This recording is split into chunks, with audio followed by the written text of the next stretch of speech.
नमस्ते प्रणाम। 12 जून 2025 को गुजरात के अहमदाबाद में एक भयानक विमान हादसा होता है जिसने पूरे देश को झकझोर कर रख देता है। एयर इंडिया की फ्लाइट AI 171 जो अहमदाबाद के सरदार वल्लभ भाई पटेल अंतर्राष्ट्रीय हवाई अड्डे से लंदन के गैटविक हवाई अड्डे के लिए उड़ान भर रही थी, टेक ऑफ के कुछ ही सेकंड बाद दुर्घटनाग्रस्त हो गई। यह बोइंग 787 8 ड्रीम लाइनर विमान था जिसमें 230 यात्री और 12 क्रू मेंबर सहित कुल 242 लोग सवार थे। इस हादसे में 241 लोगों की मौत हो गई और केवल एक यात्री विश्वास कुमार रमेश चमत्कारिक रूप से बच निकले। यह भारत के सबसे घातक विमान हादसों में से एक है और 1996 के बाद सबसे बड़ा यह हादसा है। फ्लाइट AI 171 ने 12 जून 2025 को दोपहर 1:38 पे रनवे 23 से टेक ऑफ करता है। एयर ट्रैफिक कंट्रोल ATC के अनुसार विमान ने टेक ऑफ के तुरंत बाद 1:39 पे एक मेडे कॉल आपातकालीन संकेत जारी किया, लेकिन इसके बाद विमान से कोई संपर्क नहीं हो सका। फ्लाइट रडार 24 के डेटा के अनुसार विमान केवल 625 फीट 190 मीटर की ऊंचाई तक पहुंचा हुआ था।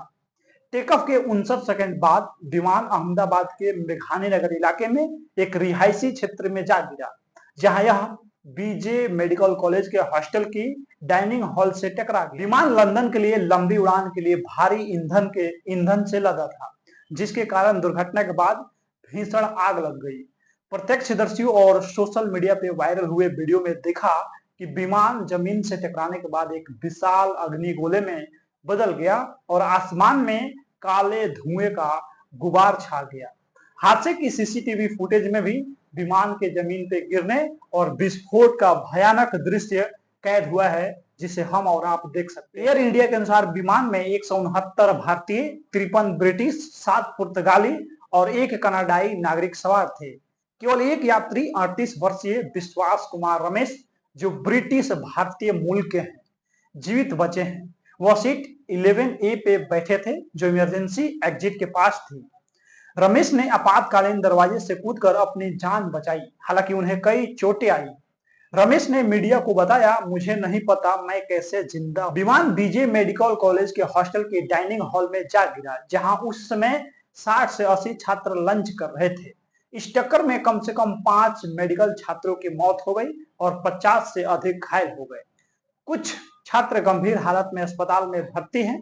हॉस्टल की डाइनिंग हॉल में बिखरा मलबा और अधखाया खाना हादसे की भयावहता को दर्शाता है। शुरुआती अनुमानों में मृतकों की संख्या 294 बताई गई थी, लेकिन बाद में इसे संशोधित कर 265 के आसपास बताया गया, क्योंकि कुछ शवों के हिस्से की दोहरी गिनती हो गई थी। अहमदाबाद के सिविल अस्पताल में 269 शव लाए गए और DNA टेस्टिंग के जरिए शव की पहचान की जा रही है। के पूर्व मुख्यमंत्री विजय रूपानी 68 वर्ष के भी इस विमान में सवार थे। वो अपनी बेटी से मिलने लंदन जा रहे थे। उनके भाई विपुल रूपानी ने बताया है कि विजय का परिवार इस खबर से टूट गया है। रूपानी का नंबर 12/6 उनके लिए शुभ माना जाता था, लेकिन विमान हादसे की तारीख 12/6/2025 उनके लिए अंतिम साबित। राजस्थान के बलोत्रा जिले की खुशबू, जो जनवरी 2025 में लंदन में एक नर्स से शादी करने के बाद वहां रह रही थी, अपने पति से मिलने जा रही थी। उनके पिता मदन राज पुरोहित ने उनके साथ आखिरी फोटो एयरपोर्ट पे खींची थी, जो सोशल मीडिया पे वायरल हो रही है।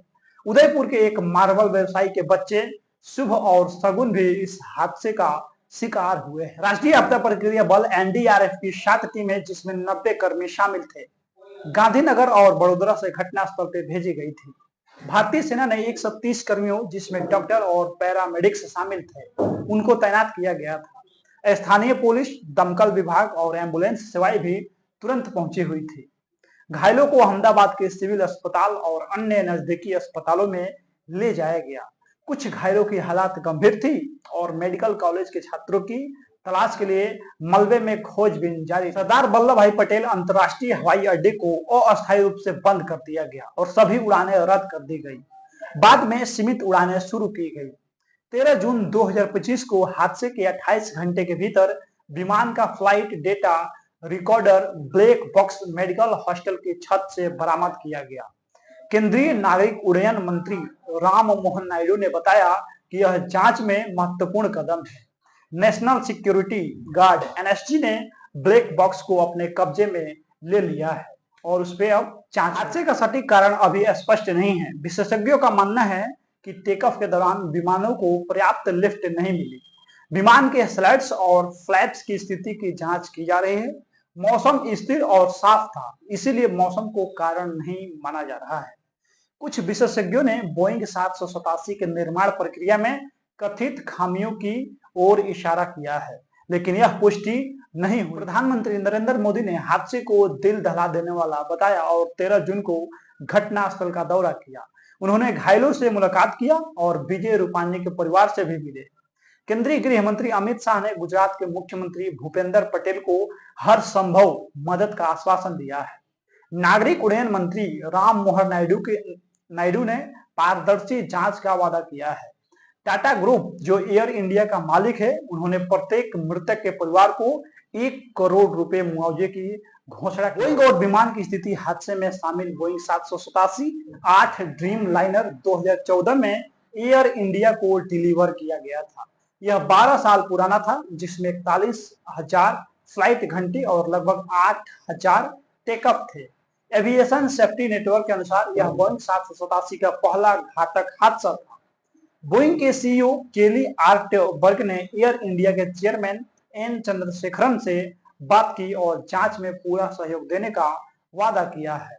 कुछ समय पहले बोइंग 787 के निर्माण प्रक्रिया में खामियों की शिकायतें सामने आई थी, लेकिन इस विमान का निर्माण सिएटल में हुआ था, न कि दक्षिण कैरोलिना में, जहां ये शिकायतें दर्ज की गई थी। यह हादसा भारत और ब्रिटेन के लिए विशेष रूप से दुखद रहा, क्योंकि अहमदाबाद लंदन रूट गुजराती समुदाय के लिए लोकप्रिय है।